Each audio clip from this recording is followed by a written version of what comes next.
Yes, I mean, firstly, I would love to know where you kind of position the work of the Nui Ronda in the community. Like, what do you do? What's your role? What's the value of your work and stuff like that? Okay, well, that's pretty obvious.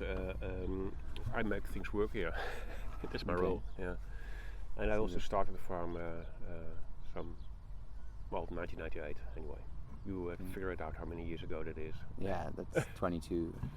There you go. Okay, wow. And like, would you say, compared to the dominant way agriculture is done in the Netherlands, that you do things differently? Oh yeah. Okay. And what would be the difference between the dominant way and the way that you do agriculture? Skill in the first place. Skill, that's the word, God. And then the involvement of my subscribers. That's the other thing. So those are the main things that makes pretty different. Okay, and like what was your kind of vision that inspired you to do it this way? This is a nice question. I can give you a nice answer, but the correct answer is, the vision came while doing it or starting it up. Okay. But the idea is in the end, that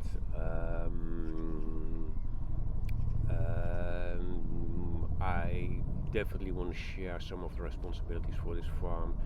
So we have a joint decision-making model, which is not always working, but it's still there. And the other thing is that I'm pretty happy that people, that the vast majority of subscribers are feeling a sort of responsibility for, the well-being of the farm. Okay, cool. Yep. And would you say this is kind of going back in the past to how farming was done in the Netherlands before? Or? Oh no, this is pretty new actually. Okay. Yeah. Interesting. And if we start to think about the coronavirus. No, not again. Yeah, sorry. We've been this is nice. We've been weeding the strawberries. You know which variety of strawberries we have? No. It's Corona. Strawberries. Okay. Corona was a K, by the way. Do you think that the food system as it is globally is linked to the virus, or created it, or allows it to spread? Gosh. Yeah, well, I know to ask big questions, How old are you? And now, the next question is, what's the state of the world? Well, basically, I don't know. I just have, information from hearsay. But I guess, Corona, well, it made clear to a lot of people that, the globalization which you have right now is has maybe gone a little too far. The interdependence of everybody to everybody might be a little too much. Okay. Is that an answer? Yeah, that's great. Good. And you think this interdependence leaves communities vulnerable then, with regards to food?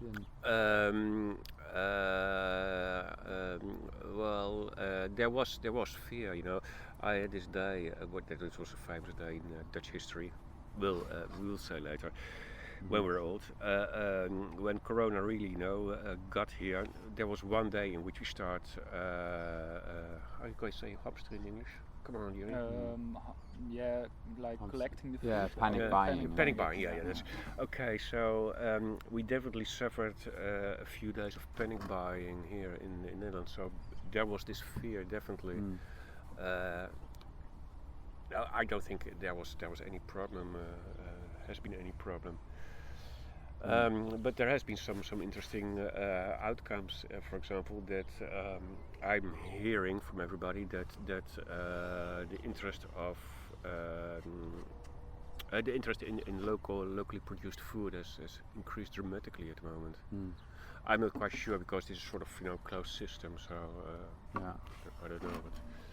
But why do you think that is, though? That's an interesting question. I think it's got a little to do with psychology and a little to do with awareness. build up. Is that a word? That's not a word.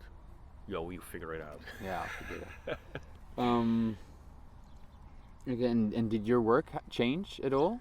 Okay, yeah, it did. Okay, well, I have two things. You know, this is sort of closed system, so I have a fixed number, maximum number of subscribers which I can handle, which I have at the moment, and they, you know, consume the food which is produced here. So there's everything else is just, you know, outside. Yeah. I just noticed two things. One is I work with volunteers. This group has, you know, expanded dramatically. The volunteer group? Yeah. Last year on Tuesdays I was working with Hans only, you know, every Tuesday, just two of us. It's now like every day. I've got 9 of these cups, you know. I always have to, you know.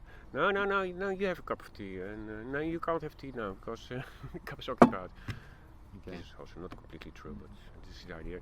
And the other thing is, I've learned, you know, that over the past years, how much I should produce to, you know, keep everybody happy, and not only happy, you know, to really provide them with, you know, sufficient food. But you know, during the crisis, people tended to work at home, study at home, stay at home, and people were just homebound much more. And so what I did is, you know, the outing of the days, you know, come here and to get some food. So I was completely surprised by the increase of demand of my subscribers on, you know, the food I produce.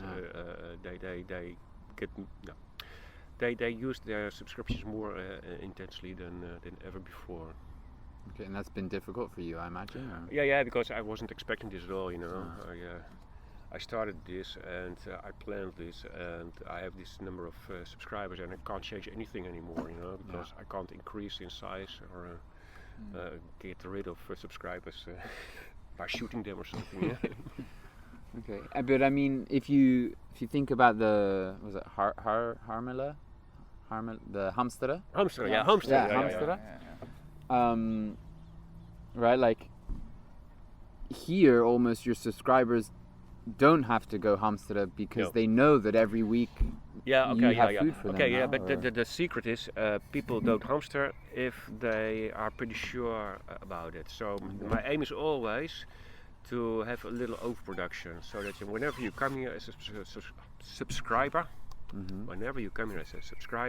you get this idea of, oh yeah, it's plenty, I can take this, can take that, whatever, I can take it next week. But this year it didn't really work so far. Well, now actually it's becoming more or less balanced, but you know, first few months of the year were pretty hectic. Okay, there was lots of. But I mean, also so people also try to okay, when what you see is when supplies are obviously short of demand, people tend to hamster here as well. Okay. When it's short in demand. Yeah. Okay, but did you?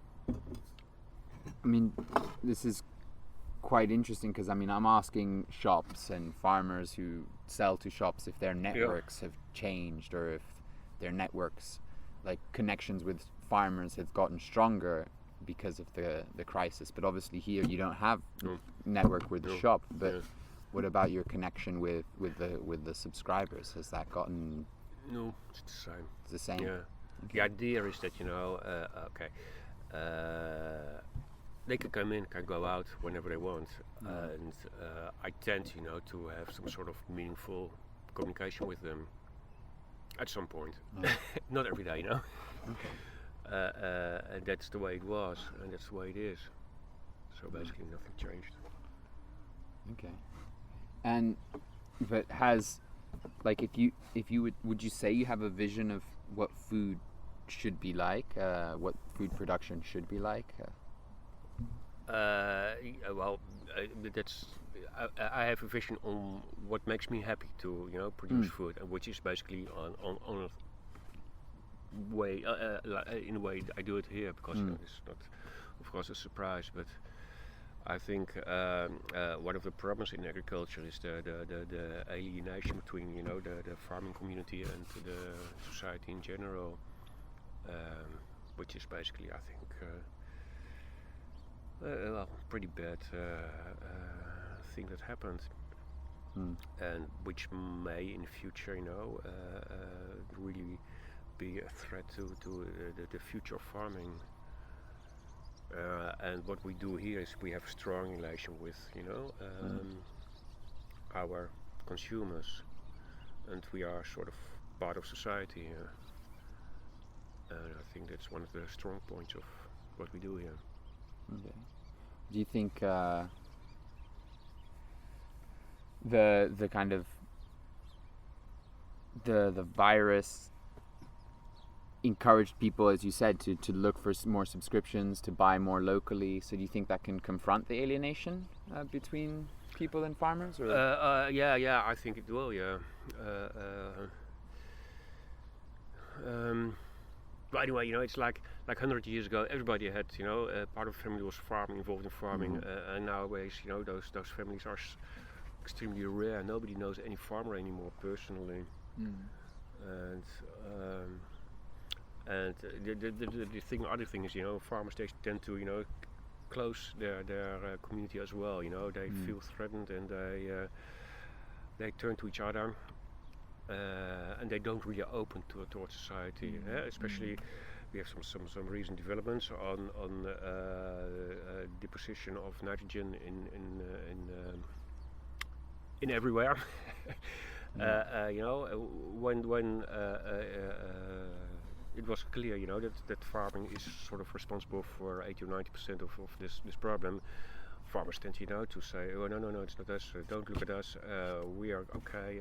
We just turn to each other, and we all hear each other say, "Yeah, it's not our problem. It's the problem of the rest of the world." And we're gonna oppose it, and we're gonna fight society in general. That can do, of course, but it will not, be very productive in the end, I think. And Juri says as well, so I'm right. Yeah, and the thing is also, like, the definition farmer has changed radically in the last 40 or 50 years. And when I come to a farm which has 150 acres, as I do agricultural study, but I didn't grow up as a farmer or a farmer's son in that sense. And if I look at what we call a farm these days, for me it's more an industry, and it's really hard to connect for any citizens to that vision. We have a really romantic vision of farming, which is so far away from what it is in reality, even organic. Oh yeah. Okay, I mean, but how do you think that could change, if that's not too big a question? Yeah, that's too big a question, I guess. So I'm going to pass this one. Okay. How do you think it could change? Wait a minute, I'm going to do some work.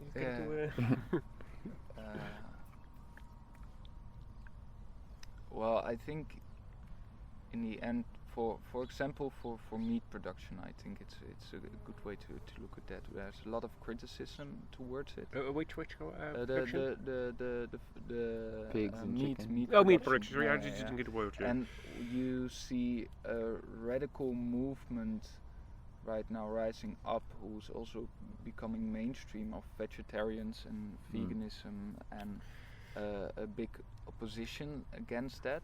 And I think that is something that we can expect more, and that will rise. But I think that is not as that is something on the short term, and out of that radical criticism will rise a new system. But I think the regular farming will come to an end faster than that we think. Especially if I look at the fertilizing problems that will in the future with phosphorus and kalium and potassium,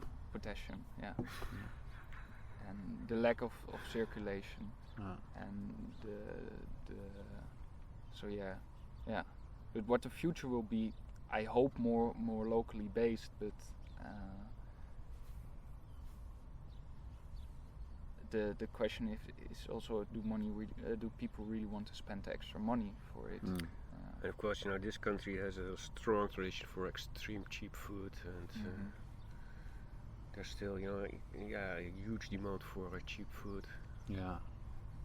and there is a huge part of the market or consumers which is basically not interested in, the way it was produced. It's interested in the price only. And I mean, I've spoken to, most of the farmers I've spoken to, they say the coronavirus is not a crisis, just wait until the nitrogen crisis comes along. Or what do you think about that kind of? For me personally, I think it won't affect me much. I'm not seeing any threats, for me getting my supplies. Basically, I'm okay, I guess. It's basically for dairy farming. They should feel the threat now. The dairy farmers have a long tradition of using lots and lots of nitrogen, and they have this special. There are maxima for the amounts of nitrogen you can use, but dairy farmers can use, of course, extra, and they sort of spoiled over the last 30 years by the rules and regulations which just favor them and favored nitrogen use, and that will definitely end sooner or later, and they will have a problem. Do you think the rules and regulations also favor these like larger productions and less? No, I mean the I call it derogatie, you call it in Dutch, which is allows dairy farmers to use more nitrogen than basically allowed by European rules. Okay. And like returning to the Neue Ronde, what are you doing here? So I see lots of intercropping, I guess, like lots of variety. It's much intercropping as well as just a large variety of crops. Huge. On basically pretty small plots. Yeah. And then this central space is with a lot of flowers and for pollinators and. No, it's basically okay. The idea was first that this should be sort of the social heart of the place where you can sit and have some coffee and do all your interviews and about talking. And so it would be nice if it looks nice here. So we arrange flowers around it. Cool. And it's organic? It's organic, yeah. Okay. Certified organic. Certified? Yeah. Damn. Okay. That's quite a cost for you, isn't it? The certification. Yeah. But I mean, then again, I'm sort of this is sort of a status thing for me. I want to be certified. Okay. There's basically no good reasoning for it, but I just do it anyway. Okay. And so, I'm gonna continue with some questions I have, because basically what I started to do is, because I've worked in Nicaragua and in Puerto Rico, these are Latin American countries where like the smallholder farmers do their thing, and they're quite radical, and some of them use chemicals, some of them don't, but they work together to produce a large variety of food. And when you talk to them about how should the system change, they speak a lot about social movement, or like more, I wouldn't say political work, because it's not like they go to the mayor and they ask the mayor to do things, but they really try to share knowledge with other farmers and keep a strong kind of network where, let's say, one day a month, a group of 10 farmers, they all go to one person's farm, and they all work on the one person's farm to like do the fence or fix the ditches, and then the next month they all go to another person's farm, and there's this more kind of like solidarity between farmers. Do you think here for you personally, that you're quite disconnected with all the other local farms? Yep, I'm pretty disconnected. Okay. Because basically all initiatives are, aimed at opening the market for organic production, organic produce, which basically I'm not interested in. I have the lucky. I'm pretty lucky that from year one that I started, I'm more interested in by people who want to join this farm than I can basically handle. So there's always just a waiting list for me to for people to be able to actually become subscriber here. So basically, it doesn't really, work for me. The ideas that are being pursued by the organizations here. Okay. And officially, I'm part of all the organizations to which I here, or I were here. But do you think then that the social movement aspect of organic local production is too much focused on the market and less focused on? Well, I mean, the social? for the vast majority of the local producers here in Wageningen, the market is an issue. I'm just a lucky one for which it's not an issue. Okay. I mean, lucky. That's super lucky. Yeah, I am, but. I mean, I spent a couple of seasons farming and or an organic farm. I think similar size to this and that put together, and the amount. That's mine also. Exactly. The amount of time you spend at the market actually marketing your things and trying to sell them is a pain. It's a pain. And it's a real pain. Here you don't have to do that. No, Which is brilliant. Yeah. So that brings me to another question, is that when I've asked lots of farmers, I say, what's the future of agriculture?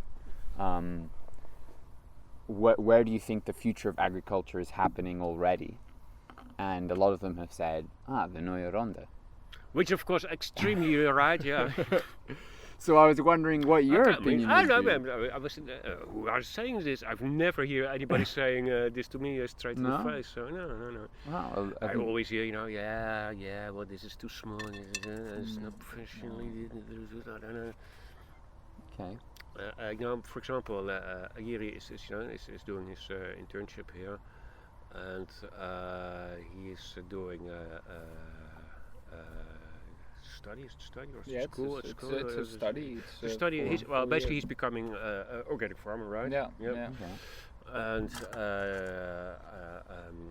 I never get interns from Wageningen? No, from his school. Okay. Never, and. So I was wondering, if people say this is the future, okay. Yeah, but the thing is, like, I've been quite a start. It's a biodynamic school, and like the Demeter farming system, and it's a philosophy from 1920 that hasn't changed a lot since then, and there's a lot of creative people in it, but there's like a fixed vision. But if I look at the people who are at my school, most of them, also the dairy farmers and also the larger producers, don't want to deliver to the regular market system. They just won't do that. They know that it's a pain in the ass. Somebody else decides what your price is. They already realize, like, I don't want to do that. I don't want to become an industrialized farmer. So there's a lot of talking about community supported agriculture and stuff like that, or selling vegetable packaging so that you already deliver everything at home or something like that. But there's not a school book about how to do that. So and in a way I think a lot of people do know the Nieuwe Ronde also at my school. They do know it. Okay. They do know it. Yeah. Well, how I see the future, basically I don't have a clue, I can do this. This is the thing I can do. That's I'm a one-trick pony, basically, Okay. So don't ask me about other tricks and how to develop them. Okay. Ask Juri. Well, I mean, I mean, no, but I would like to do, like, if I will become a gardener, I would like to do it on this scale in this way. And I think a lot of my fellow students feel the same. The difficulty is, how do you find the people that want to support you, and where do you have to live? And you have to be near the city, but the ground is also more expensive near the city. And how do you going to finance that? And do you do it with crowdfunding, or do you go to a bank and have more? How much control do you want to have over your own place? And at one point, if the whole regular farming is going to become organic, how do you convince people that you have something special when all the organic vegetables that you grow also lay in the supermarket for probably way cheaper? Yeah. Okay.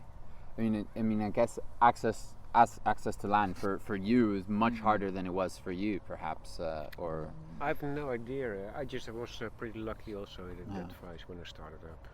So I had some people pulling some strings for me. So I ended up here pretty easily. nice. That's super nice. Very lucky. And Okay. smart. Uh, Lucky and smart. no. It's part of Alright. the internship. Some Okay. good. Yeah, he has to, Yeah. you Positive I have reinforcement. to call him smart once in a few times to get a good grade. Okay. When people went Hamsteren,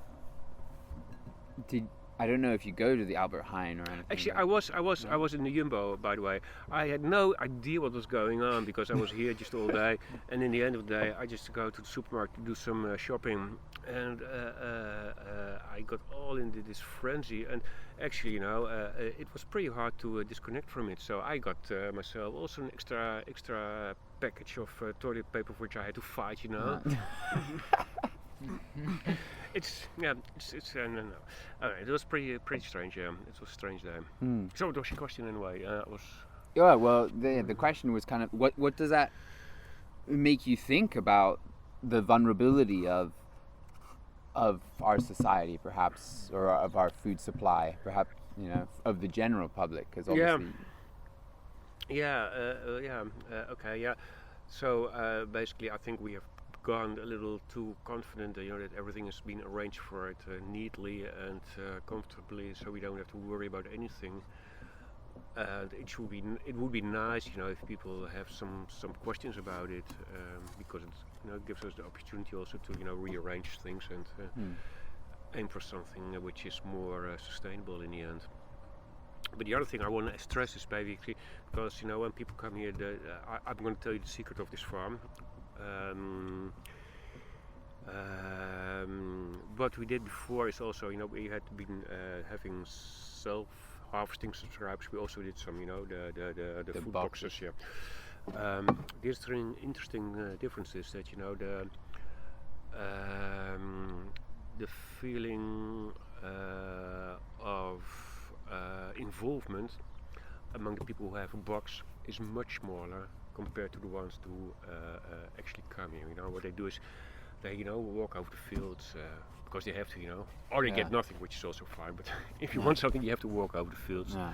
So you see what's happening, you see how crops are growing, which ones do well, which ones do not do very well, and if not, what we do, to overcome that.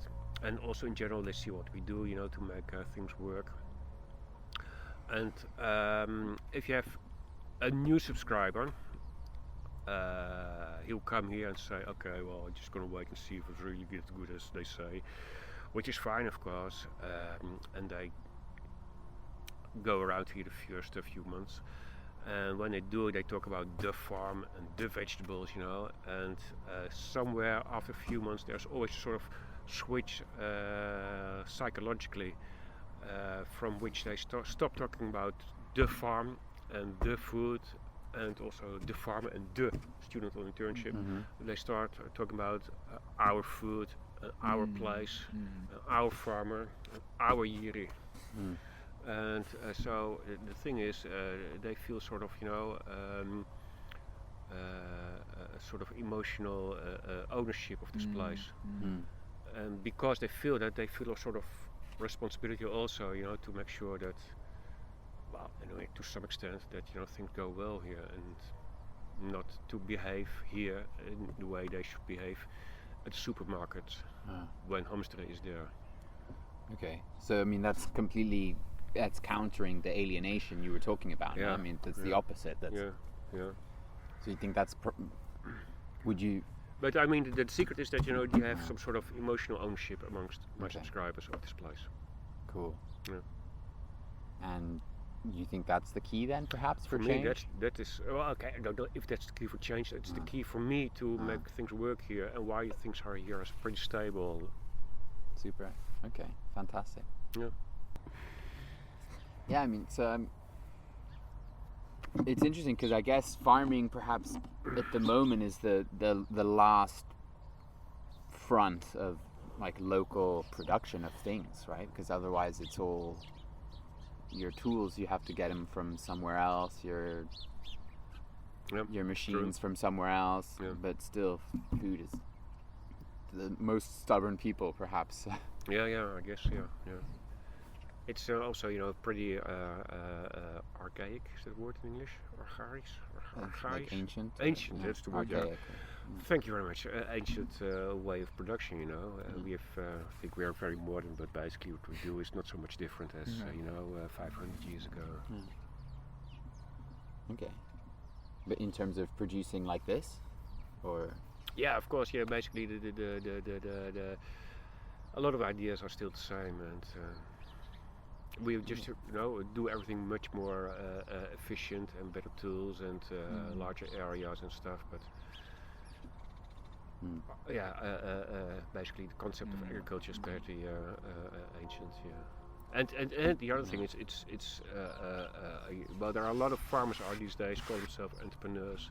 There's still a lot of farmers who consider themselves, how you call it, artisans, rather than entrepreneurs. and what do you think the issue is with bringing this business language into? I hate it. You hate it. Yeah. Yeah. Okay. And what's the importance of having like Juri here and sharing knowledge with future generations for you? What my interest is. Yeah, of like course. what's For me, the- it's nice, that people ask me questions and say, yeah, this is great, and I mean, I'm not, I like it, of course. And for me also, when I started up, I had to ask people too, and without any restraint, gave me information which I really could use. So basically, now it's my turn to, do the same to others. I think. Super. And I think one thing that I would also like to say, because that's something that I'm really focusing on, and some of my fellow students as well, is that we had this one onderzoeker, Researcher, I guess. researcher. He isn't really a professor, but a researcher and also an organic farmer. And he realized at one point that he was using way more energy than that he ever could put out in his farm, an organic farmer. Mino Smith, he's called, and he made like a huge research about the energy usage in agriculture in general, and he connected everything. So the mining of the phosphorus, the potassium, the mining for the tractors, the mining for the computer system. So everything he considered. My God, what a job. And like this big, and then you see that the modern agriculture that has been designed in Netherlands and also in Wageningen is the least efficient agricultural system that ever existed. But the problem is that the only thing that we look at is we have the farm, what comes in, what goes out. And there I really also realized like we have to go to a smaller scale in the future, and maybe not my generation, maybe not the generation after that, but it's really important to preserve that way of thinking and also be physically able to do that. And that's also one of the reasons why I also want to come here, because it's not too large of a scale. Like this is something, if the energy would go out here, I think it would be more easy to, if there wouldn't be any more fossil fuel, it would be more easy to run this garden than a big farm. No, exactly. That's actually, so when I was in Puerto Rico, that we were looking at the impact of the Hurricane Maria, which came in 2017 on farmers. And then the idea was to compare that crisis with this one, because this one didn't turn out to be a big crisis. But the interesting thing is they lost electricity for 9 months, some of these farms. So the huge transformation where it was like, wait a minute, like fossil fuels aren't coming, inputs aren't coming, like this needs to be done here on site. We need to make our own compost because we can't go buy fertilizer because that's not there.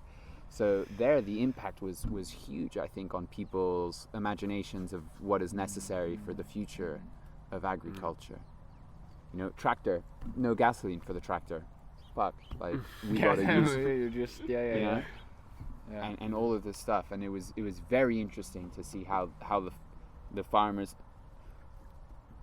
you know, went back to traditional crops as Yeah. well, because the traditional crops were yams and I don't know the English words for them, like malanga and yucca, cassava. Yucca, yeah. You know, all these root crops. So when the hurricane came and destroyed all the bananas that they had for export, they realized that all the old ladies had, and all the grandpas Yeah. still had their root crops. Yeah. And it was very interesting because they were like, oh. And they going back, a lot of them, to traditional crops and all these things. It's very interesting.